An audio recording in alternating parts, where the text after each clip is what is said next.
Good morning बच्चों। हम लोग इस समय टेंस के बारे में पढ़ रहे हैं। कल प्रेजेंट टेंस समाप्त हो गया था और आज हम पास्ट टेंस के बारे में बताएंगे। तो बेटा, पास्ट टेंस का जो टाइप है, प्रकार है, वो पहला आता है past indefinite tense. Past means हम बता चुके हैं कि पास्ट मीन्स होता है बीता हुआ समय। इंडेफिनिट का मतलब अनिश्चित और टेंस का मतलब काल। तो भूत, पास्ट का मतलब बीता हुआ या भूत काल, भूत अनिश्चित काल, भूत अनिश्चित काल या बीता हुआ अनिश्चित काल या समय। बेटा, हम समझते हैं कि आप लोगों ने जो है चैनल को सब्सक्राइब कर लिया होगा और लोगों को सब्सक्राइब करने के लिए प्रेरित भी कर रहे होंगे। तो जो लोग नहीं किए हैं बेटा, एक बार फिर से यूनिक लर्निंग एम, ये यूट्यूब चैनल है, इसको सब्सक्राइब कर लो। और मेरा ये नंबर है 70 68 48 18 01। अगर कोई भी समस्या आती है तो इस पर फोन करके संपर्क कर सकते हो या कमेंट में अपना मैसेज कर सकते हो। ठीक है बेटा। अब पास्ट इंडेफिनिट टेंस का पहचान क्या होता है?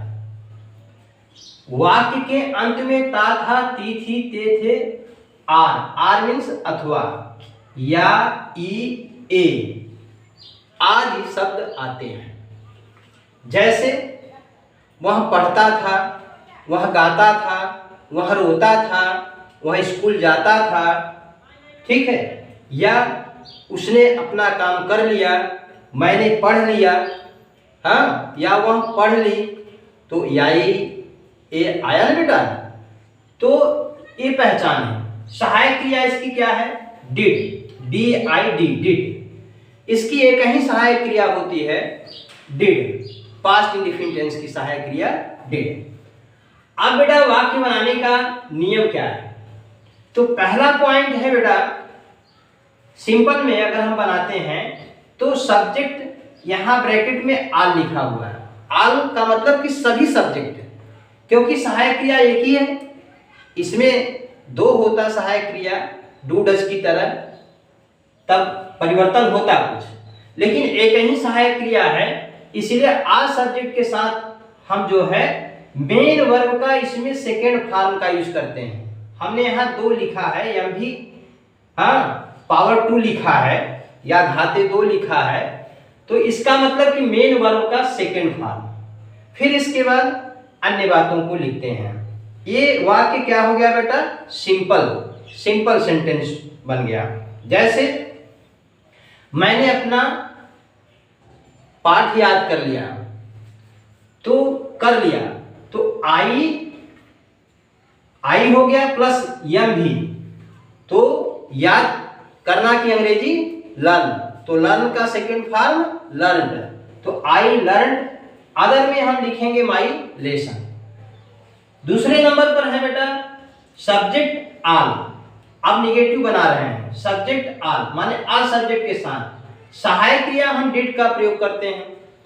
तो सब्जेक्ट हमने लिखा, सहायक क्रिया लिखा, फिर नॉट लिखा, फिर यम भी का मतलब मेन वर्ब। अब यहाँ हमने वहां 2 लिखा था, 2 लिखा था, यहाँ 1 है, तो 1 का मतलब कि मेन वर्ब का पहला रूप। जैसे लर्न है तो लर्न ही लिखेंगे हम, लर्न, क्योंकि सहायक क्रिया का हमने यूज कर लिया है। फिर इसके बाद अन्य बातों को लिखेंगे। जैसे कारपेंटर मेज नहीं बनाया, तो the carpenter did not make a table. ठीक है बेटा, मेज नहीं बनाया, तो यहां पर ये निगेटिव हो गया।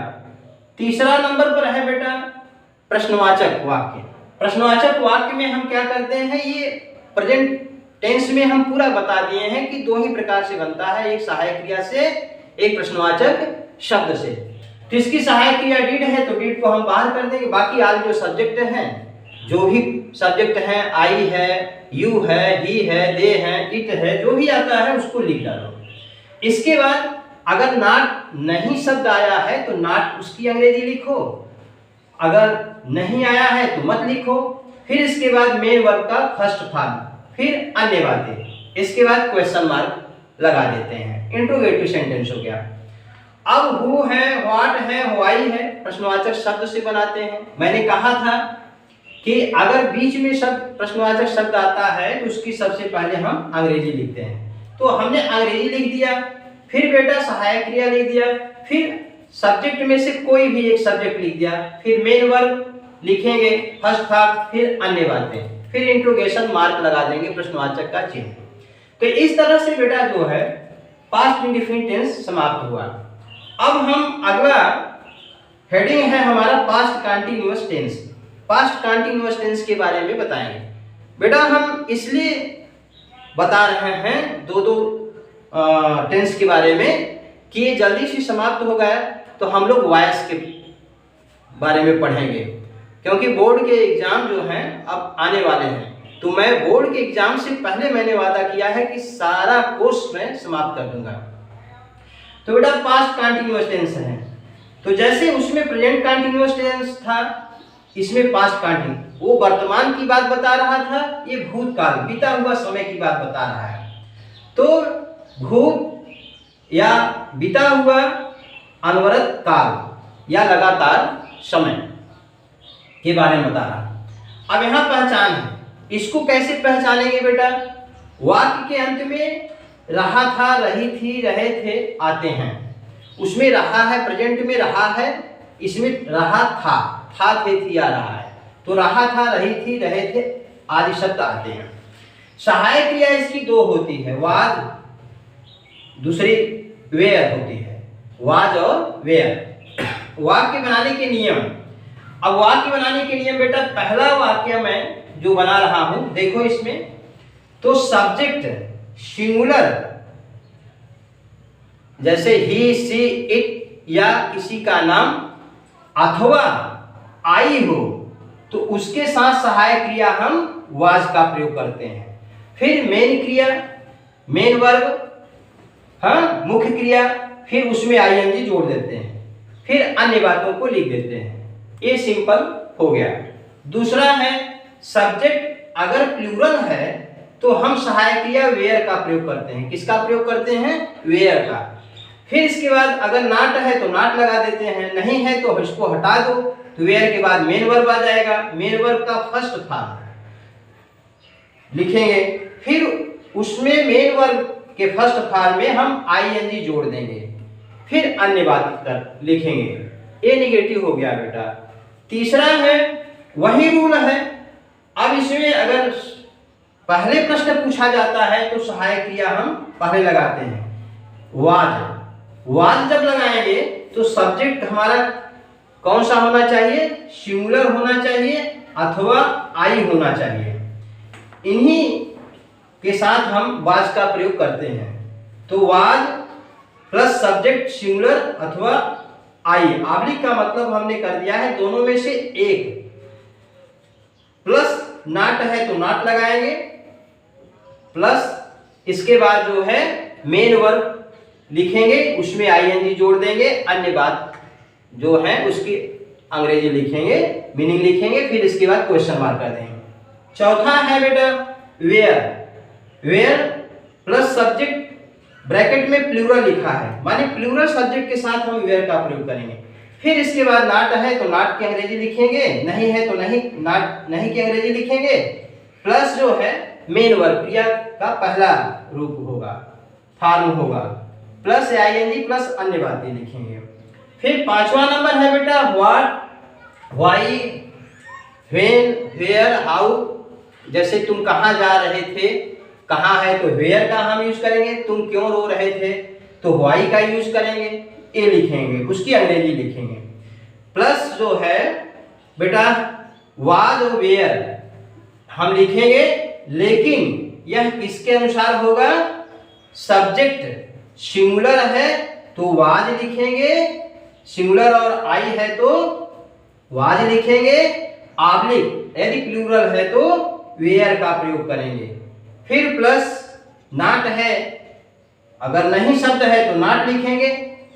फिर प्लस मेन वर्ब का फर्स्ट फॉर्म और उसमें हम आईएनजी लिख करके अन्य बातों को लिख देंगे, उसकी अंग्रेजी लिख देंगे और क्वेश्चन मार्क लगा देंगे। एक सेंटेंस में समझा दे रहा हूं बेटा, तुम उसे क्यों पीट रहे थे, तुम उसे क्यों पीट रहे थे। तो क्यों, क्यों की अंग्रेजी व्हाई होती है, तो व्हाई।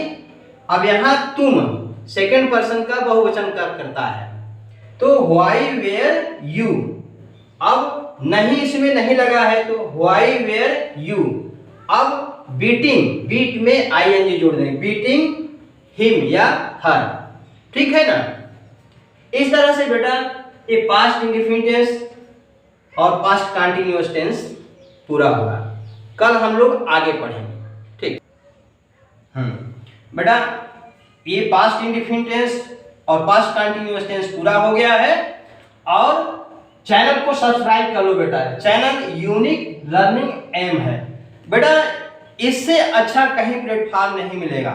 मैं ये प्रॉमिस करता हूँ, ये चैलेंज भी करता हूँ, इससे अच्छा प्लेटफॉर्म नहीं मिलेगा। और जो किताब के बारे में मैंने बताया था वो वीडियो में भी है, अगर खरीदना चाहो तो खरीद सकते हो। किताब का नाम है ocean income grammar, English grammar, ठीक है बेटा। वो ऑनलाइन मिलता है, फ्लिपकार्ट से, अमेजन से ऑर्डर करके मंगा सकते हो, ठीक है बेटा।